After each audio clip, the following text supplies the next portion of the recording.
여러분은 청약통장을 개설하여 매월 10만원씩 넣고 계신가요? 10만원씩 꾸준히 넣다 보면 언젠가 나도 내 집 마련을 할 수 있다고 생각하나요? 또는 누군가 로또 청약으로 15억을 벌었다는 뉴스에 나도 될지 모른다는 희망이 생기나요? 저도 그랬습니다. 청약통장을 꾸준히 넣다 보면 언젠가 집이 생기는 줄 알았어요. 하지만 부동산 공부 3년 차에 저는 12년 동안 넣었던 청약통장을 해지했습니다. 청약은 결국 오징어 게임입니다. 안녕하세요. 월 200 받던 20대에서 18억 자산을 만들면서 배운 것을 공유하는 김동물입니다. 여러분은 청약통장을 가지고 계시나요? 청약통장에 2만원씩 넣으면 안 된다 해서 10만원씩 넣고 계시나요? 저는 고등학생 때 청약통장을 만들어서 12년 동안 매월 10만원씩 납부하고 있었습니다. 개설할 수 있는 가장 빠른 나이에 만들었고, 그래서 남들보다 청약에서 유리하다고 생각하고 있었어요. 그렇게 잘 준비하면 언젠가 내 집 마련 할 수 있겠다는 희망을 가졌습니다. 초보 시절 부동산 경매를 배울 때도 나중에 청약을 받아야 된다는 생각이 있었어요. 그래서 무주택을 유지하기 위해 아파트는 쳐다보지도 않았습니다. 일부러 주택수에 포함되지 않는 오피스텔을 경매로 낙찰받았어요. 지금 생각해보니 정말 바보 같았네요. 19년에 소형 오피스텔이 아닌 아파트를 샀다면 엄청난 상승을 했을 텐데 말이죠. 여기는 제가 처음에 매수한 아파트의 인근 아파트의 시세입니다. 19년 8월 달에 오피스텔로 낙찰을 받았습니다. 이때쯤이죠. 그때 오피스텔이 아닌 이 아파트를 매수했다면 이만큼의 상승을 제가 가져갈 수 있었을 텐데 정말 아쉽습니다. 저는 뒤늦게 청약을 포기하고 20년 10월쯤에 이때쯤에 첫 아파트를 매수했습니다. 청약을 공부해서 민간 분양, 공공 분양 전부 다 넣어봤습니다. 하지만 만 30세도 안 되며 미혼인 저는 다른 경쟁자들과 상대도 되지 않았어요. 청약은 마치 가고 싶은 사람들은 넘쳐나는데 정원은 한정되어 있는 서울대학교 같은 느낌이었어요. 모든 청약에서 떨어지고 그나마 확률이 높다는 신혼희망 타운을 기다리고 있었습니다. 하지만 부동산 공부를 하면 할수록 현재 주택시장의 수요와 공급은 망가져 있고 전 세계가 코로나 돈풀기로 엄청난 인플레이션이 온다는 것을 알게 됐어요. 매년 결혼, 입국, 분가, 직장이동, 이혼 등으로 주택을 필요로 하는 사람들은 계속 생겨납니다. 거기에 맞춰서 충분한 신규 아파트를 꾸준히 지어줘야 해요. 근데 정책과 세금을 통한 신규 아파트는 물론 기존 구축 아파트들의 매물 물량도 줄어들었습니다. 또한 임대차 3법 때문에 기존 전세 물량도 줄어들었습니다. 사람들이 거주할 곳이 줄어드는 것이죠. 지난 영상에서 말씀드렸듯이 인플레이션 때문에 집값은 장기적으로 우상향을 합니다. 혹시 지난 영상을 보지 않으셨다면 영상 아래 더보기란과 댓글에 링크를 남겨두겠습니다. 지난 영상에서 말씀드리지 못한 중요한 사실이 있습니다. 바로 미국이 코로나 시국에 시중의 돈을 이전보다 4배나 더 풀었다는 것입니다. 이 그래프를 보시면은 코로나 발생 이전에는 좀 더 적은 수치였어요. 5천이 되지 않은 수치였죠. 하지만 지금 코로나 이전보다 4배가 넘는 돈을 찍어내서 시중에 풀고 있어요. 우리나라는 코로나 시국 이전에 비해서 4배 정도의 양을 풀지는 않았죠. 우리나라는 수출 의존국입니다. 때문에 환율이 민감하죠. 그래서 환율을 맞추기 위해서라도 미국이 돈을 4배 풀면은 우리도 거기에 맞춰서 돈을 많이 풀어야 합니다. 우리나라의 돈 풀기는 이제 시작입니다. 단적으로 돈을 4배 풀면은 5,000원이던 짜장면은 2만원이 됩니다. 그러면 5억 하던 아파트는 얼마가 될까요? 부동산 공부를 하면 할수록 불안해지기 시작했어요. 아파트 값은 당분간 계속 상승할 수밖에 없는 것으로 보이는데 청약은 될 기미가 보이지 않았어요. 청약 점수를 높이려면 계속 무주택자로 살아야 합니다. 무주택자로 몇십 년을 산다고 해도 청약이 된다는 보장은 없어요. 불확실한 확률에 나의 가족이 주거 안정을 베팅해야 합니다. 그 사이에 다 올라버린 아파트 값은 나를 기다려주지 않겠죠. 청약 통장을 꾸준히 넣고 있던 분들은 쉽게 청약을 포기하지 못하는 경우가 많습니다. 이유는 크게 2가지로 나눌 수 있어요. 첫 번째는 저는 새 집에 살고 싶은데 그러려면 청약을 통해 분양을 받아야 하는 거 아닌가요? 라는 입장이 있고, 두 번째로는 청약이 되면 10억 이상의 시세 차익이 생기는 로또라는데 내가 로또의 주인공이 될 수 있지 않을까요? 라는 희망 고문 때문입니다. 첫 번째 경우에 누구나 새 집을 좋아합니다. 하지만 새 집을 살 수 있는 방법은 청약만 있는 것이 아니에요. 다른 사람이 청약 당첨된 분양권을 사는 방법이 있습니다. 오히려 분양권이 청약에 없는 장점이 있어요. 청약은 동, 층, 호수를 랜덤으로 배정받습니다. 하지만 분양권은 내가 원하는 동, 향, 층을 골라서 살 수 있습니다. 두 번째, 청약이 되면은 10억 이상의 로또를 하는데 나도 될 수 있지 않을까요? 라는 희망 때문에 사람들은 청약을 쉽게 포기하지 못합니다. 결국 부자가 된 사람과 그러지 못한 사람을 구분하는 방법은 쉽습니다. 제가 심리 테스트를 하나 내겠습니다.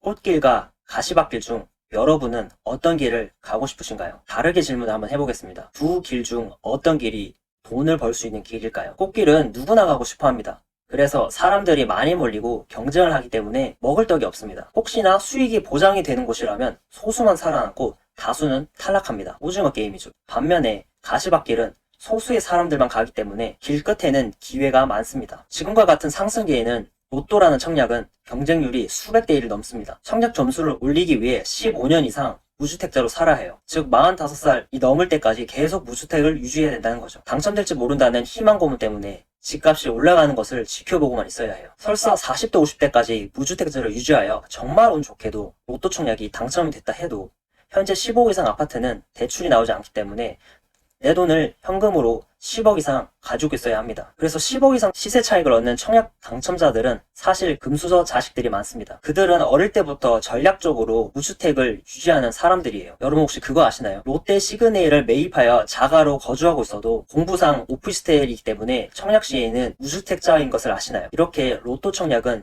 현금 부자들의 잔치인 경우가 많습니다. 저와 같은 일반 서민들에게는 청약을 바라보며 계속 전세를 사는 것은 리스크가 너무 큽니다. 지금 문제는 전세예요.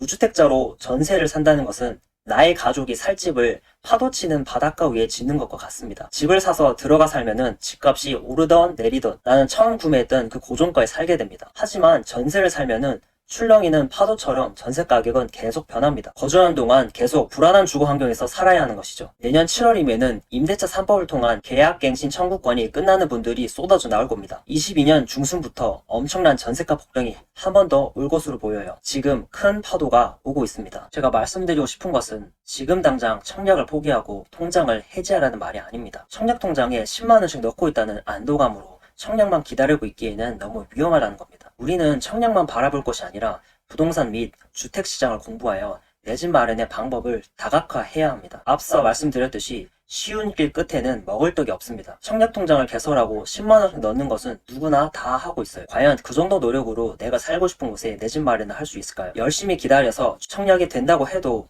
하락을 시작하는 곳 또는 입지가 좋지 않은 곳에 분양을 받으면 아무 의미가 없습니다. 주식은 우리 삶에서 필수제가 아니죠. 삼성전자 주식을 가지지 않았다고 해서 내 삶에 문제가 되는 것이 없습니다. 하지만 부동산은 다르죠.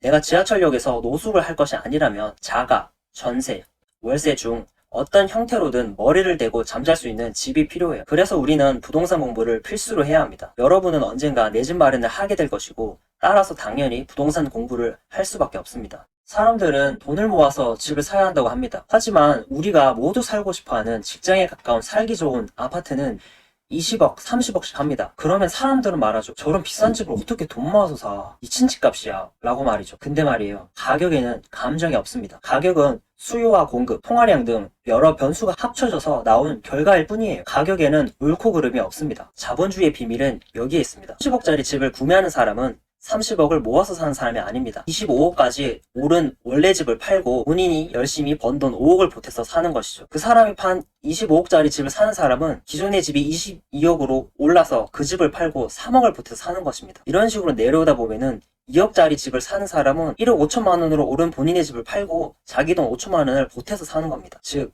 집은 돈을 모아서 사는 것이 아니에요. 집은 집으로 사는 것입니다. 모든 사람은 자기가 살 집 한 채는 필요합니다. 그래서 1주택자는 상승과 하락 중 중립에 베팅하는 것과 같아요. 우스갯소리로 중립 기어 N을 박는다 이런 말이 있죠. 집값이 상승을 하면은 내 집만 올라가는 것이 아니라 모든 집이 동시에 올라가기 때문에 내가 돈을 번 것이 아닙니다. 그 집을 팔고 더 좋은 집으로 갈 수 없기 때문이에요. 반대로 집값이 하락을 하면은 내 집만 하락하는 것이 아니라 주변의 다른 집들도 같이 하락하기 때문에 나만 손해를 보는 것이 아닙니다.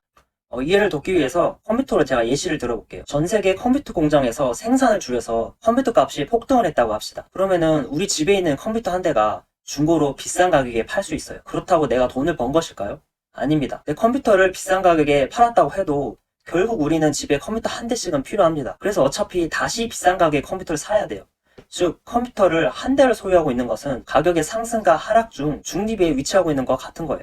집도 마찬가지죠. 1주택자는 중립 기여 N이에요. 2주택 이상 다주택자는 집값 상승에 베팅을 한 것이고 집 없이 전세를 살면서 무주택자를 유지하는 것은 집값 하락에 베팅하는 것과 같습니다. 지금과 같은 불같은 상승장에서는 현재 나의 소득과 대출의 능력 안에서 살 수 있는 최대한 괜찮은 집을 사야 하는 이유가 여기에 있습니다. 한 채라도 가지고 있어야 모든 집이 상승하더라도 다음에 내가 더 좋은 집으로 갈아탈 수 있는 기초를 마련할 수 있는 거예요. 기존에 가지고 있던 집이 상승한 것과 내가 모은 돈을 합쳐서 더 좋은 집으로 나중에 이사갈 수 있는 것이죠. 제 주변에는 10년 넘게 청약만 기다리시는 분들이 계십니다. 매년 오르는 집값 때문에 청약 기다리지 말고 그때 그냥 집 살 걸 이렇게 후회하십니다. 20년째 청약을 기다리시며 전세만 살고 계신 분이 있으십니다. 정말 안타깝게도 최근에 폭등하는 전세값을 감당하지 못해 직장과 거리가 먼 아파트로 이사를 가신다고 합니다. 부동산 투자로 부자가 되신 분들을 봐도 청약만 해서 부자가 된 사람은 거의 없어요. 청약이라는 희망 고문을 벗어나